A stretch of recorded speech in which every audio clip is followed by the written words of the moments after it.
Echoes of the staves. Modern craft shaped by old lore. Handmade magical tools and accessories shaped by the Ogham, the land, and reverent practice. It's getting dark now, but with the flash on you can just about see what's going on in the shed. So over here we've got a piece of ash and a piece of birch. They're going to be fashioned into some longer standalone staves. Got a little slice of view there from those little highly polished tactile in the pocket type things. Two sets of roundels here. They're going to be sanded and made into two Ogham sets with a bit of a difference. And then down here a more traditional set on the go. These are going to be corresponding staves. So all of these woods are the ones that they would be. I've got 3 missing. 1, 2, 3. Still to collect. And then over here a bit of view. Really excited actually going back to that corresponding stave set. Hoping to get that finished quite soon. And that'll be up in the shop, as will the 2 sets of roundels if something a little bit more abstract and modern takes your fancy. Say hello to Mr. Crow. Hello, Mr. Crow. Okay, let's embrace the chaos. Ooh, it's the little nook. Not the usual angle you get, but hey. Anyway, so over here we got some lovely walking canes or stangs. If you want to use them as a stang, that's perfectly fine. My lovely partner Evelina weaves these little loops by hand. So yeah, some canes there. Over here to a rather hectic looking bookcase and storagey type thing. My own personal canes and stangs just over there I use. My hat for very special occasions or just when my head is cold. What we got over here, look, some very large standalone staves. They're very good if you want to do some very focused work. Down here some more and a few of the pins that I've made. Hello Scully, don't worry, he's plastic. But the other bones and skulls you see here are real. Got an animal skull, some description, still don't know what, and a vertebrae bone down there. The piece of crystal it's holding has fallen off. Oh dear, what a shame. Further up, a few little tokens going on here. You can use them as pendants if you like, or just keep them in your pocket. Bags, what's in the bag? That's for me to know.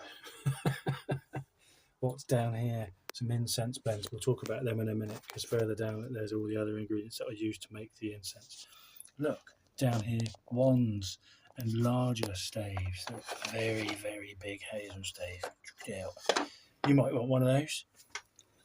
And then some other ones. And all these ones I've made, and I keep them looking natural, or as natural as possible. Some of them, though, are machine turned. There's an oak one right there. Turn it out the right way.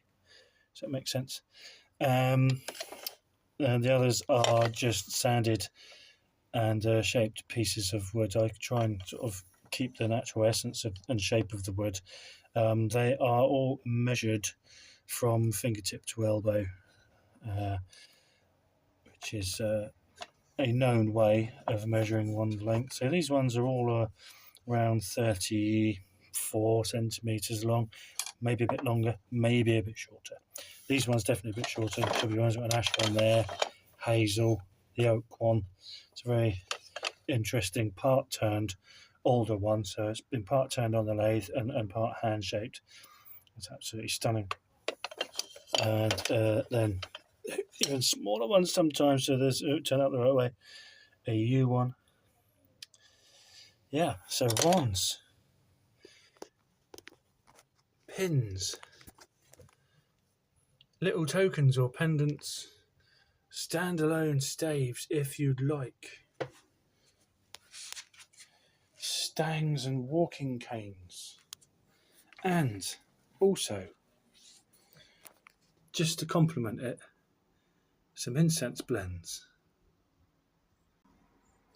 So we chat about these two. These are my two handmade loose incense blends. I did this one is hearthroot. And this is basically it's frankincense and myrrh mixed with a bit of sage and comfrey and a little touch of rose. Really, I sort of designed it for grounding work and things like that. The other one next door, a bit of a different colour. That one is called Wood Shadow, and again, you've got frankincense in there, but this time with benzoin, and you've got juniper with flakes of oak and hazel, and a bit of mugwort in there as well. That one, really, I kind of had sort of forest leaning ritual in mind, clear of the mind, or just when you went a sense of like wild edges rather than being at home in the hearth, which is what this one is perfect for. And the idea behind these was to really sort of complement the work that you might be doing with one of the lovely magical tools that I create. So yeah, and the other thing briefly that I made is over here, and this is my beeswax and extra virgin olive oil blend, Forest Gate balm. It's chemical free, so you can use it on your skin if you're into doing a bit of anointing in your rituals, or you can use it also to add a nice sheen and a bit of a polish to the wooden magical tool. Quite often, when I sell something, you will get a little pot like this, complimentary, just so you've got something to get you started. So yeah, a quick sort of whiz around, here we are, and this is where I do all my little readings when I do them on my little altar behind me, so it's all close in one place. Anyway, I hope you enjoyed the whistle stop tour. You've seen a few of the things that I make. I'm really pleased to present them to you. Have a great evening, and I will see you later.